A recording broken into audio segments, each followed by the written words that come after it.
My background is slightly different from our two previous speakers. I hold a master's in applied economics and finance from CBS, so therefore I also take a more financial perspective to utilizing data in looking for a more sustainable future, actually talking about banks funding the transition to a more sustainable future.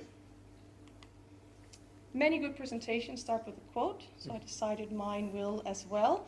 This is a quote from one of my favorite heavy metal bands, saying, "Head first into disaster from which there will be no return. With narrow minds, we decimate our one true home." This song is written back in 2012, which shows that the changing climate and the consequences hereof has been relevant for quite some time. And I mean, all of us being here today talking about sustainability proves that this continues to be true. So what has changed over this last decade? We have moved from nice to have to need to have. We have moved from our CSR reports full of good intentions to our more socially binding sustainability reports. As Laura just presented, more and more businesses, more and more industries are now being forced to do these sustainability reports. And from a financial perspective, the drivers are plentiful. I decided to bring three. The regulatory expectations. We see great development in the regulatory space of what especially our banks and insurers are forced to disclose and to report on. For example, we have the European Central Bank and the Bank of England doing climate-specific stress tests. We have the European Banking Authority saying that in a year's time, all banks under their jurisdiction must report on their financed emissions. These are all international. We also see great movement in our local government policies. For example, here in Denmark, we have the Climate Act promising to reduce our total emissions by 70% in 2030. In Canada, we have the federal government implementing a nationwide carbon tax. So we see great movement in different ways all over the world. Fortunately for us, not only rules and regulations get to dictate the change, we as customers and consumers have a thing or two to say on the matter as well. I found a sustainability report from last year that showed that 44% of the people asked consider sustainability as a deciding factor when looking at which bank to choose. Additionally, 39% of the people were already looking into the sustainability profile, sustainable promises and goals of their current financial institution, and 4 out of 5 of these people were willing to change solely based on the fact that their financial institution did not live up to their sustainable expectations. This is a huge risk for our banks and financial institutions, but also a huge opportunity. As I mentioned, I work in a software company, so we develop and we sell software solutions. I sit with our banks and insurers in the Nordic space, so when we are out talking to our financial customers, we hear that the new types of data, the new types of analyses, the new types of decisions that they are forced to make really has a great impact on them. Bringing 3 examples, for example, we see how do you include ESG and a changing climate into your probability of default models. Probability of default is usually calculated by looking at how many cars do you have, how much money do you make every month, and therefore what is the probability of you not being able to pay back your loans.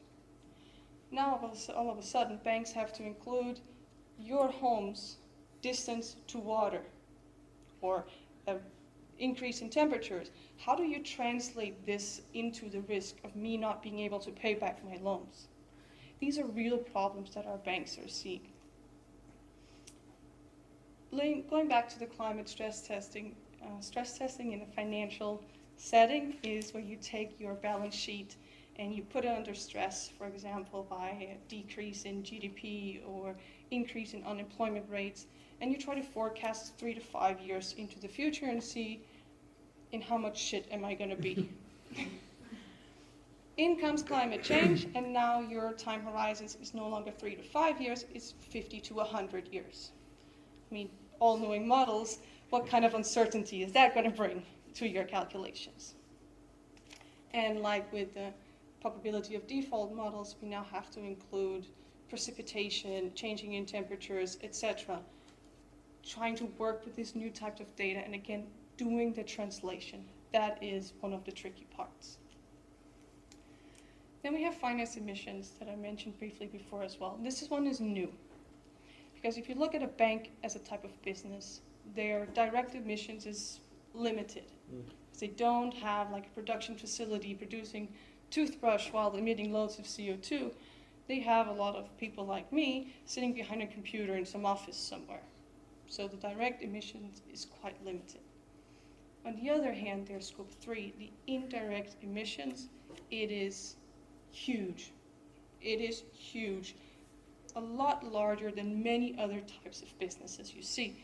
Because I borrow you money, you build a coal and gas company, and all of a sudden I am partly responsible for those emissions, even though I'm not the ones emitting them.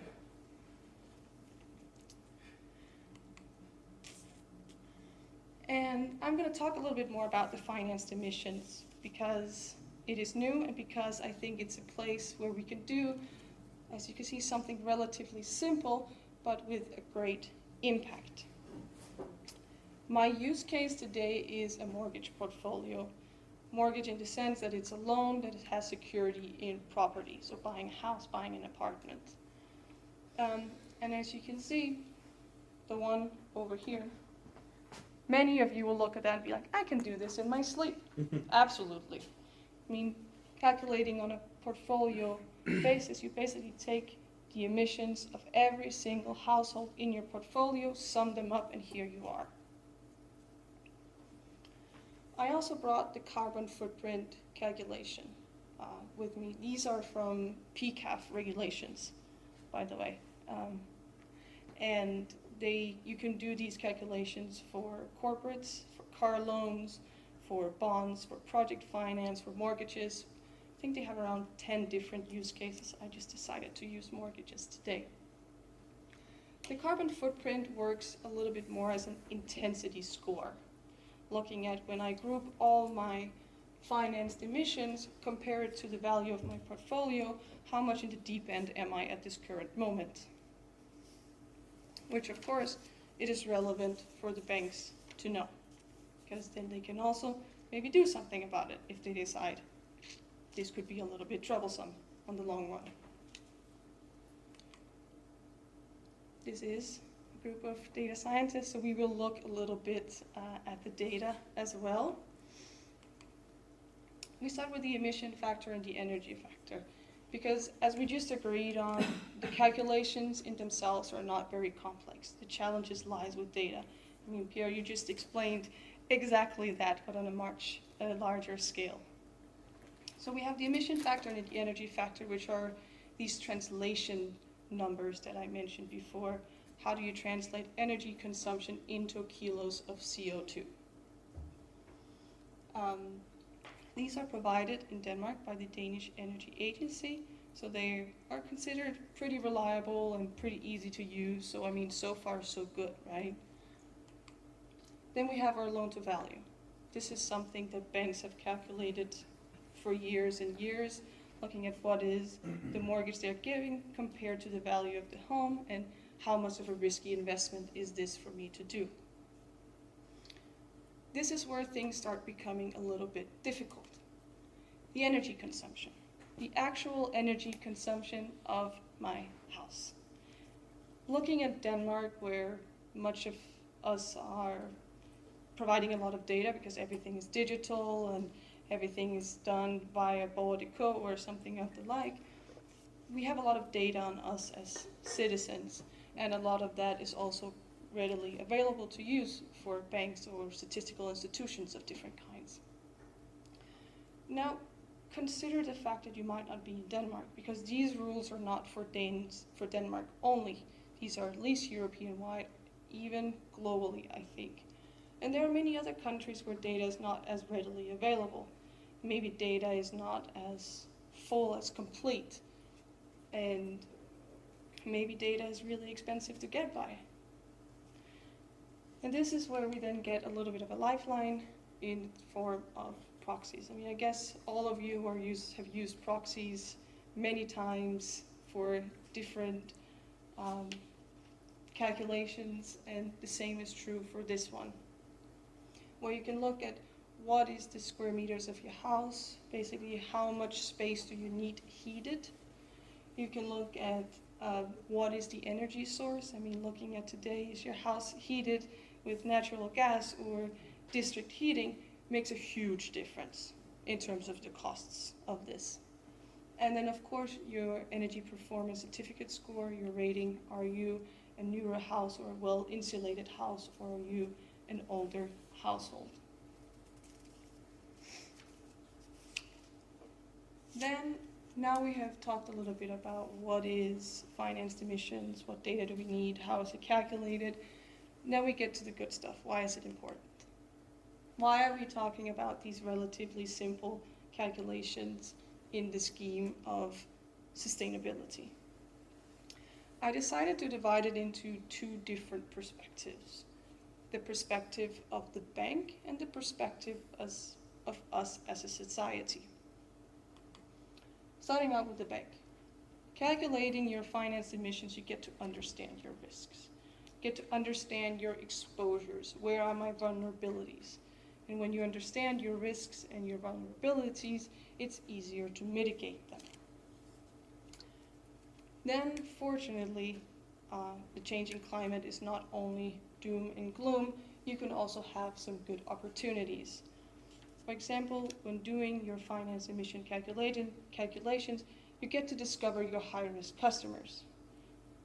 And then you get to provide services. Let's say the two gentlemen in front have a low rating household and they have their natural gas that's used to heat their house, and it's generally quite expensive to have a warm house during winter. But as a bank, I can see you have pretty steady incomes. Maybe I can suggest solar panels. Maybe I can suggest a change in way of heating up your house, something like this. This is good for me as a bank because my portfolio is going to look greener.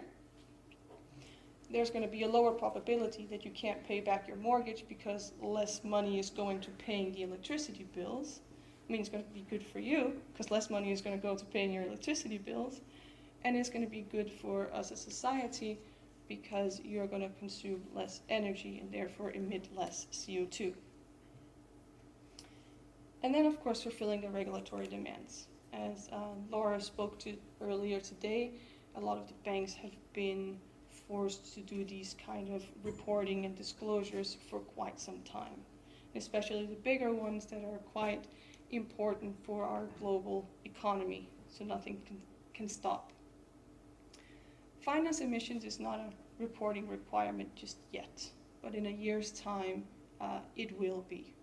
So when we talk to our customers, a lot of them are starting to prepare themselves for example, the stress testing, for example, reporting on financed emissions, for example, doing the climate risk stress tests with the new NGFS scenarios, etc. Staying a little bit with the regulatory point of view, but moving to us as society. Because when you have someone reporting, someone disclosing their numbers, this is the way for us to get a sneak peek into the engine room, into what is actually going on in the company. We get to see, are the banks really including sustainability into the core of their business? We get to hold them responsible because we can do analysis on these reports. We can look at the numbers, we can see, but you promised last year that you would reduce your emissions by 50%. Here you are only reduced by 30%. Why? And this is why the reporting is important also from a societal perspective. Then the last one, this was really mind-boggling for me because even though I kind of knew it, I hadn't realized it. All capital goes through banks. All the money in our societies, one way or another, goes through banks. I mean, all businesses rely on capital to fund their operations. Banks provide this capital. All of us rely on capital to purchase houses, cars, renovate our homes. Banks provide this capital. If our banks decided to do these types of calculations and explore these financed emissions and what they are actually funding, then maybe by reallocating capital, maybe by taking the initiative of I want to decarbonize my portfolio, we can make a real change in the bigger picture. Because I mean, if you just take a fraction of the capital that goes to these huge oil and gas companies and put them in green tech or sustainable power or anything like that, we can make real change. And this goes back to my point before with the very simple calculations. It doesn't have to be hugely complex to be hugely impactful. And thank you.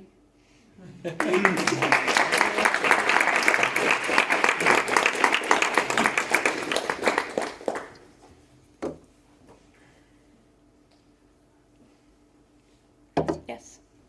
It's more like out of curiosity, but as a general rule of thumb, how transparent are most large Danish banks regarding how much they finance like activities that contribute to climate change? So if you look at now, for example, I go back. I hope it wasn't me who did that.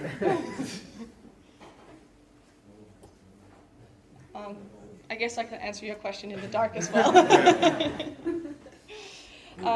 But we look very much at the very big banks who are required to do these reportings.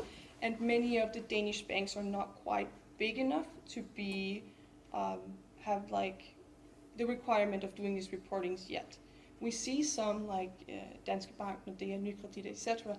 They are starting to do this a little bit, but they are not quite penalized the same way someone like HSBC or Barclays just yet. So they are trying and they're working on it, but we're not quite there yet.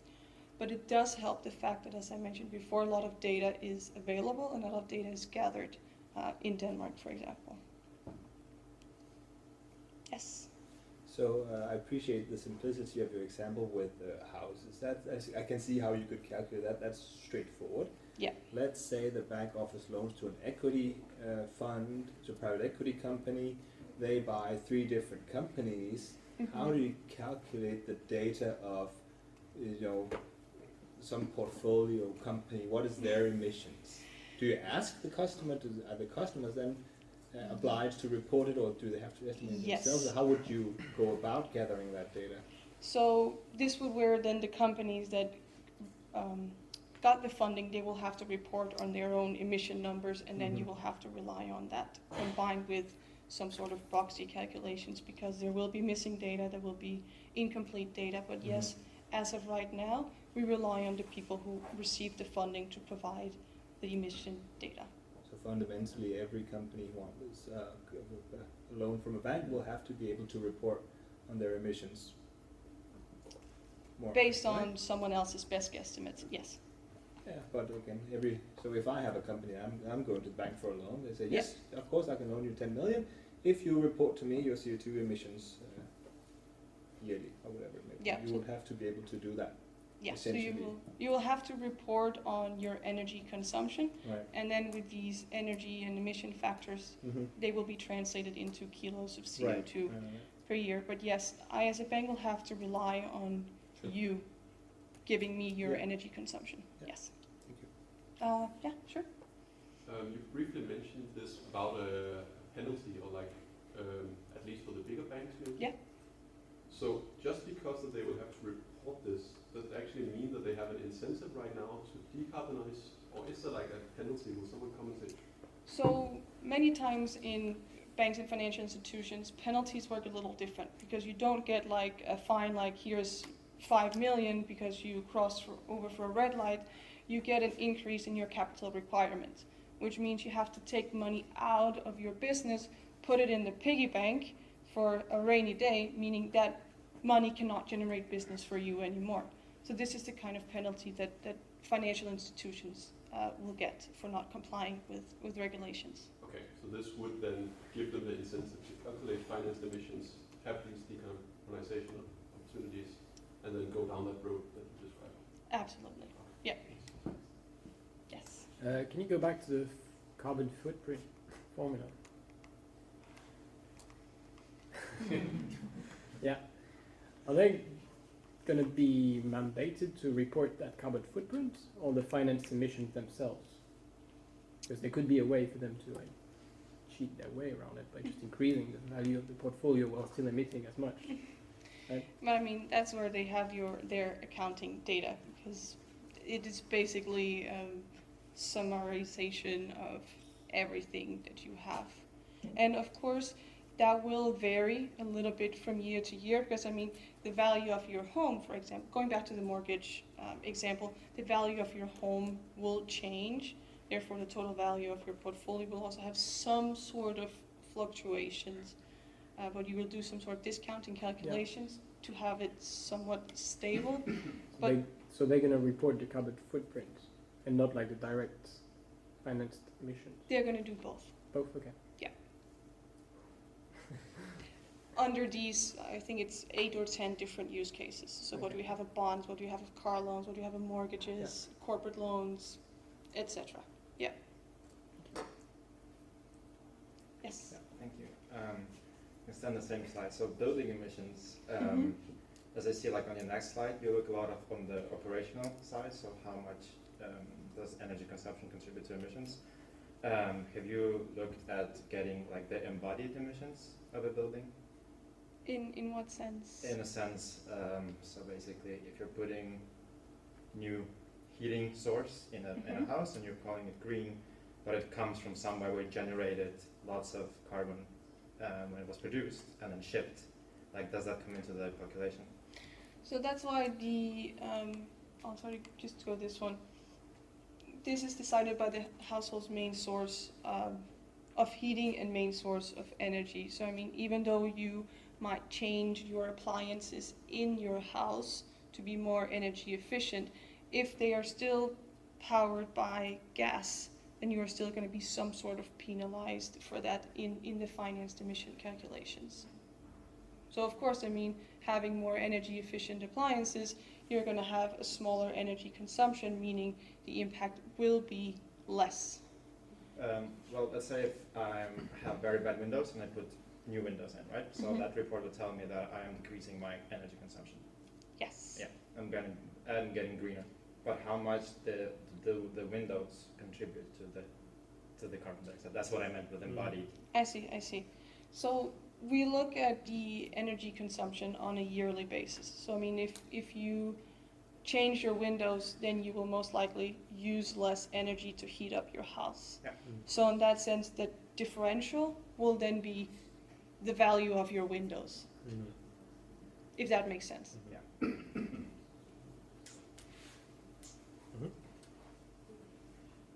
Okay. Thank you.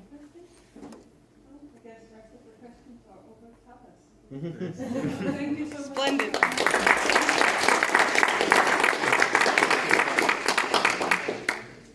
Thomas over there.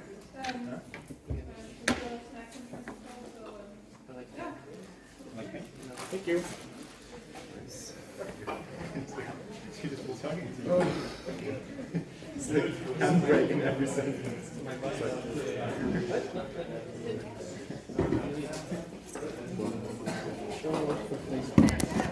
Don't